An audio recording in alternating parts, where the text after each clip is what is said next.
We are still at the end of Perek Mem Vav. On the bottom it's 246, on the top it's page Samavav.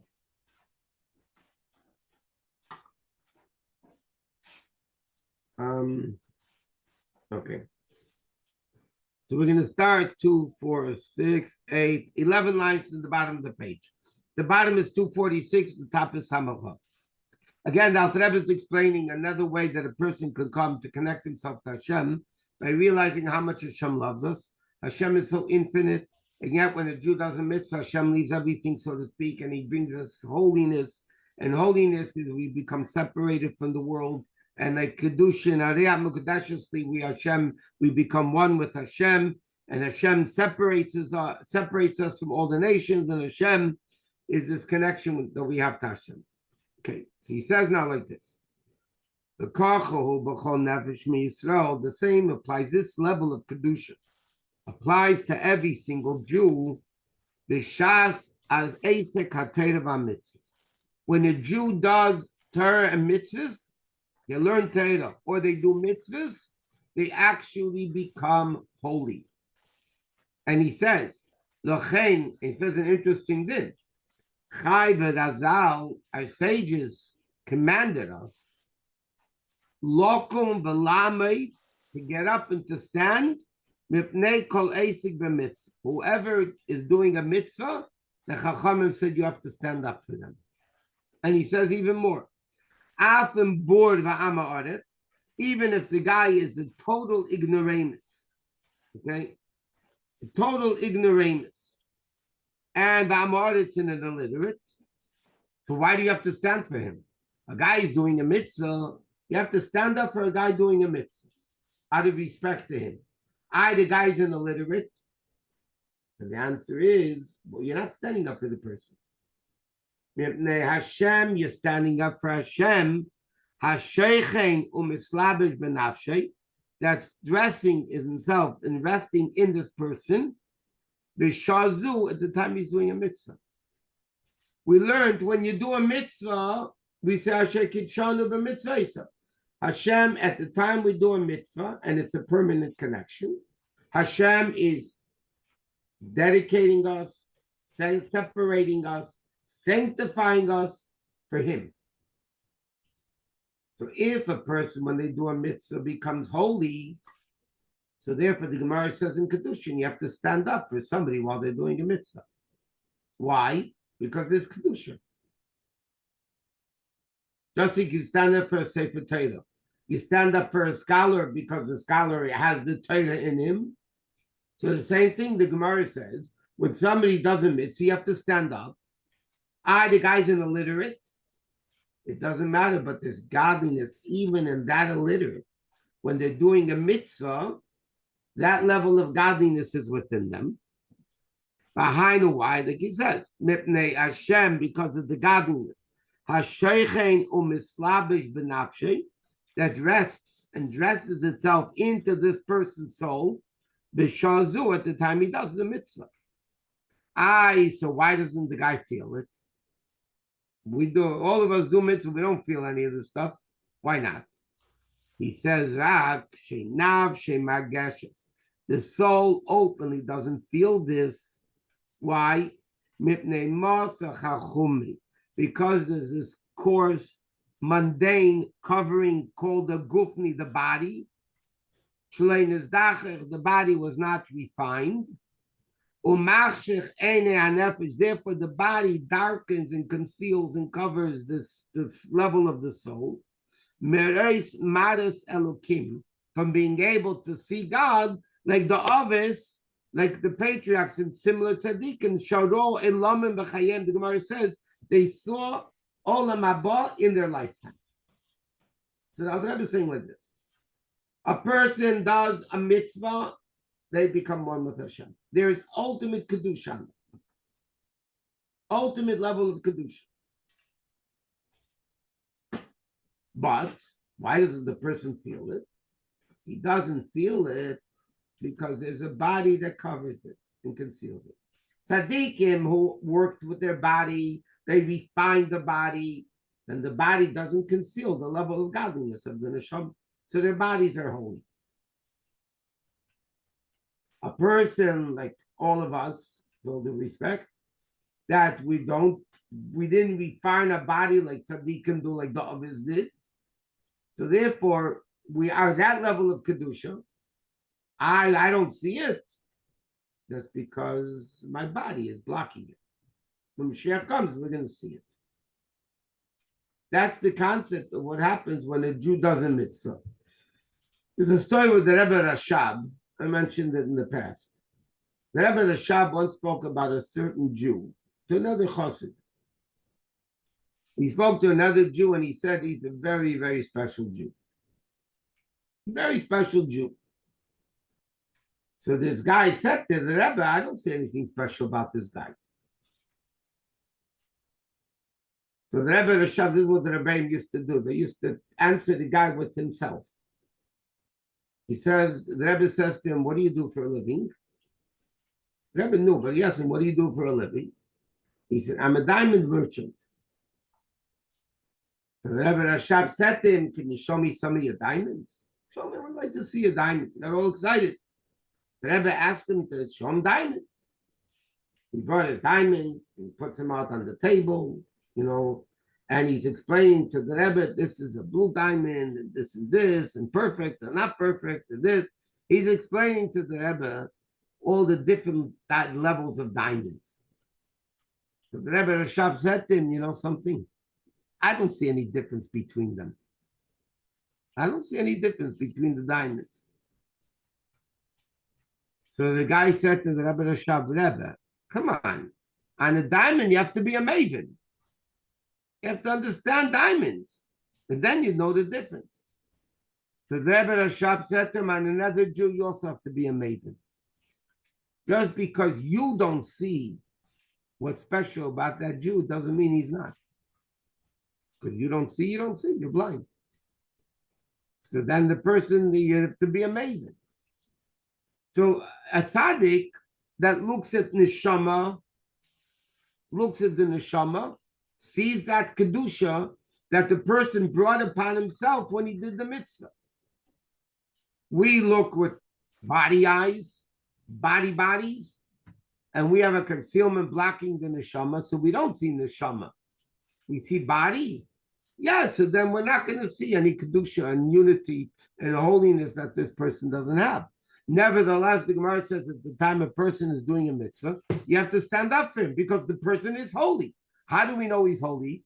He's making a bracha with Hashem's name, and we know the halacha is anytime there's even a doubt if you're being a doubt if you're doing it the mitzvah or not, you don't make a bracha. And yet here every single Jew, the simplest, most ignorant, illiterate Jew, or not a very holy Jew, does a mitzvah, he makes a bracha. And he says, Baruch atah Hashem Elokeinu Asher kitshanu b'mitzvaysav. You designated us and you bound us with tzivanu. You bound us with this and this mitzvah. So he says like this. This was what Asa. He was one of the guys in Tillim. He was the 5 people who wrote Tillim. David HaMelech was the ultimate author, but 5 people, Asa was one of them. For all the Jews then in the time of Golus, even though he lived in the time of the Beis Hamikdash, but he writes in the time of Golus, and he says like this, Vani Bar, he says like this, the pasuk says in Tillim, it's a pasuk also says in Tillim, Ani Bar, I'm a fool, V'loi Eda, and I'm ignorant, Behemes Ayisi Imach, I am like a beast before you, Hashem. And then he continues, Yat Vani Tamid Imach, but I'm always with you, constantly. Also, now the Rabbi is going to explain it. Also says in Tillim, Mizmal Asif, Maskali Asif. Also says in Tillim, Hashem, you know something? We're a fool, we're ignorant, we're like a behemoth, an animal in your presence. Yet, Ani Tamid Imach, I'm always with you. In order, like the Rebbe explained before, in Perek Lamed Beis of time, it is relevant to Sfira time, when the Rebbe Kiva students died because they didn't have very great, obviously, so to one another. But in the time of Svira, he says, now the Rebbe says in the 32nd paragraph of Tanya, we learned that when you look at the neshama, then you see my neshama, your neshama, his, hers, neshama, it's all the same neshama. And therefore you can come to Avos Yisrael. When we come, when we see another Jew, we look with physical eyes at a physical body. That's what we're doing. Tzaddikim look at neshama. When a person comes to them, the tzaddikim, they have, let's use the word X-ray vision, because their eyes are holy. They see ruchnius. They see a neshama coming. When they see a neshama, they see the real kedusha of the Jew that did that mitzvah and is bound to Hashem. And this could explain, I'm not saying this is the only explanation of it. People used to marvel at the Rebbe. The Rebbe didn't see him for 20 years. And in 20 years, we know people change. And the Rebbe recognized them. Okay? Yes, the Rebbe had a brilliant memory. Brilliant memory. And by tzaddikim, it says, in tzaddikim, there's no concept of forgetting. But it's more than that. A guy came 20 years ago to the Rebbe. The Rebbe looked at him. The Rebbe saw his neshama. 20 years later, what changed? What, the neshama didn't age. The body aged. The body changed. They got a different hairdo, hairstyle. But they had a beard, didn't have a beard. What is it? The Rebbe looked at the neshama. The neshama didn't change. It's the same neshama I saw 20 years ago. It's not only a memory. It's a whole different level of looking at a person, judging the person. They see neshamas. He says, what is Yosef saying? Nevertheless, even though I'm like a beast and an animal, it's ignorant and foolish. He says, Kuleimar, 2 lines in the end of the page. What is Yosef saying? And he says, and the Rebbe explains, why does he say Shebagoyla and Golus? One by thing, that pasuk is referring to in the time of the Beis Hamikdash, and he Tamid Imach. Because of the Kedusha of the Beis Hamikdash, I'm with you. Now the Rebbe is saying, no, Yosef is not talking about the time of the Beis Hamikdash. He's talking about the Jews, Begoyla, in Golus. And what is he saying? Even though I'm like an animal, when I'm with you, Hashem, and I don't know, and I don't feel benafshi in my nefesh, this unity and oneness with Hashem, that I should have this awe and fear of Hashem. And then I have this, see this fear of Hashem, and then I'll create a love of Hashem like a burning fire, like tzaddikim, that their body was refined. And it's known. Das is an expression of feeling. So even though I'm not in that level, I'm going to explain this, but he said, nevertheless, I'm with you. Why? Because the Jew is holy, regardless. The word tzaddikim, not 200 years ago, in the last 200 years, that were so refined, they talk about Rabbi Parachet. If he was sleeping and somebody older than him or greater than him walked into the room, he stood up in his sleep. Because halachically, you have to stand up when an older person walks into the room. He didn't walk into a house that had pictures. And people knew. Anytime Rabbi Parashas come to the house, every single picture is off, out. Or else he wouldn't walk into the house. One time, he came into a house, They ran right away, took off all the pictures. He refused to go into the house. He didn't say anything, he just didn't go in. So the people were looking again and again and again, and there were no pictures. And he still didn't go into the house. Finally, somebody realized the door was open, and behind the door that nobody could see, there was a picture. And he didn't walk into the house until they took off that picture. He walked into the house. Because that body was refined. It says in Medrash, in Chassidus, Moshe Rabbeinu was Ish. It was a very funny expression the Medrash says, but that's what the pasuk says. At the end of Chumash, Zeisa Bracha, Asher Beirach Moshe Ishu Elokim. Ishu Elokim. And the Medrash says, half man, half God. Ish or Elokim. What does that mean? It wasn't God. His body was so refined, he was able to go up 40 days and 40 nights without eating or sleeping. Why? Because his body became completely refined. Not only his soul. When the Gemara says, the Medrash says, Rashi brings it down to Chumash, that the Avis were the chariot of God. It means he went where the ride, the horse goes where the rider leads it. The Avis were that level. So when they looked at things, the body didn't block them. Because they were refined, they didn't look with physical eyes like me and you look, or you and I look. Their eyes were totally godly. It was a godly look. That's what the Medrashim say. So Yosef is saying to a Jew that's already in Golus, on a very low level, he's a body, he says, I'm ignorant, I'm foolish, I'm like a behemoth, I'm like an animal. What does an animal know already? Nevertheless, Yosef says, Ani tamid imach, I'm still with you. What is Alter Rebbe bringing out? Again, Alter Rebbe is bringing out a major point over here.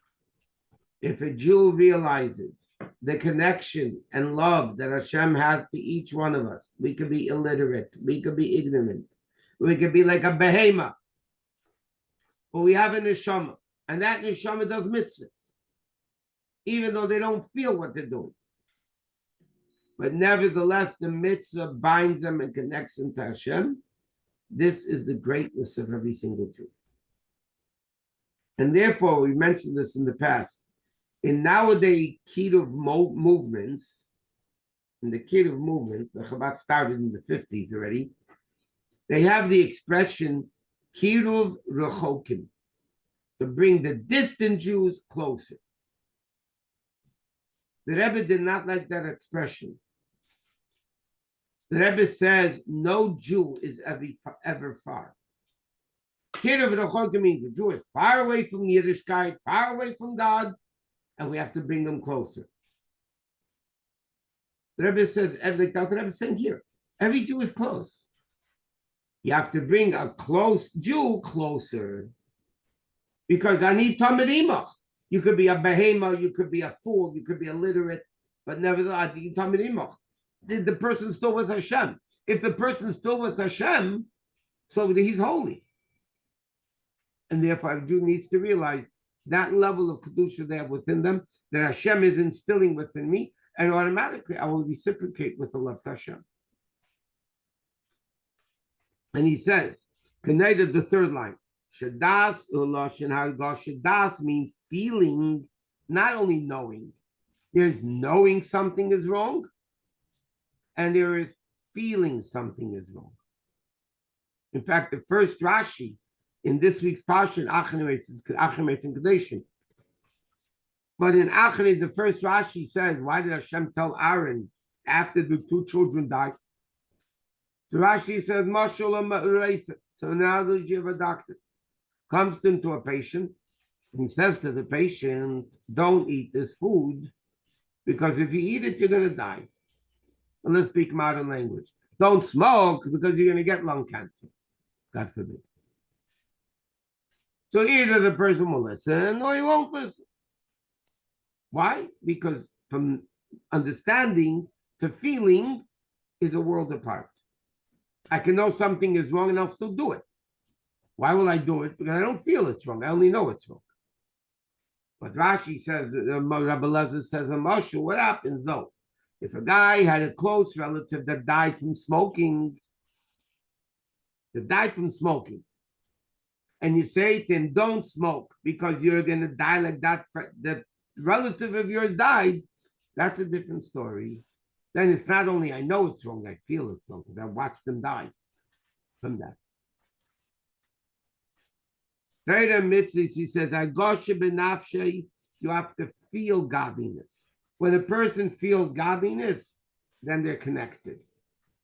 It's not only understanding godliness. You have to live it. When you live it, that's when you feel it. That's why the best education, and I'm going to correct myself, the only education when it comes to Torah mitzvahs is only living it. When you want to teach somebody Shabbos and they'll learn all the laws, you know what? They don't know anything. They might know a lot, but they don't have the feeling, the das, the feeling they don't have.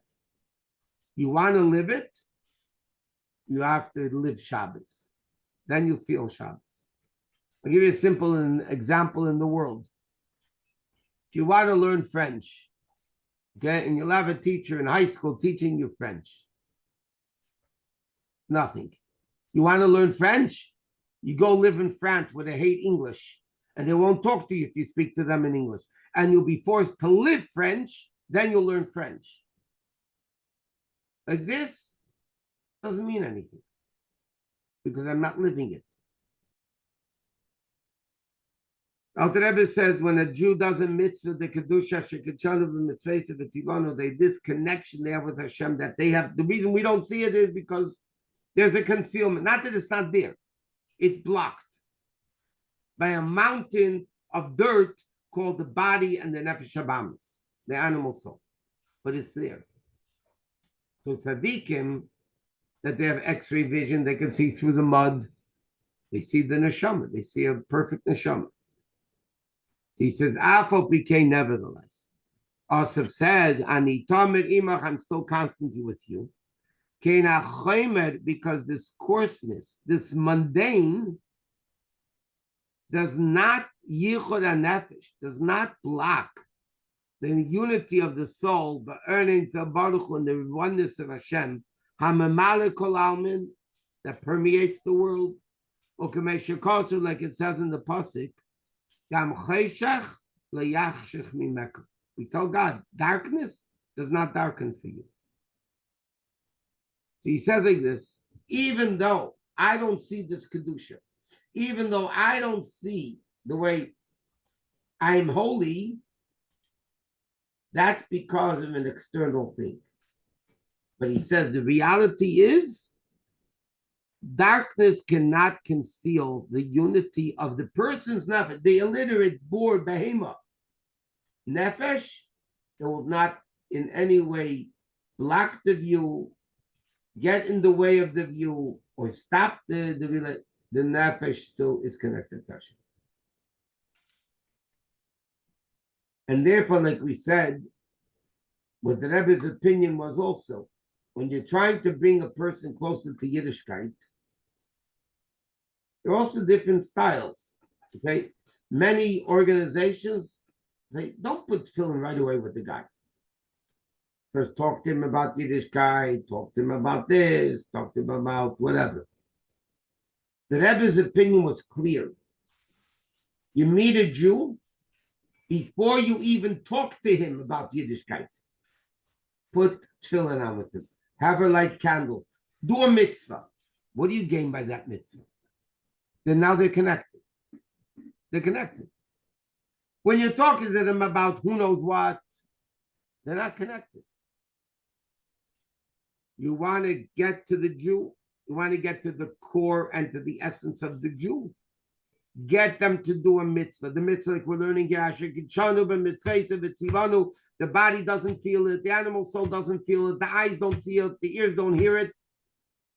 but nevertheless, there's a unity. The guy is connected with Hashem. Now that he's connected with Hashem, now we can go to the table.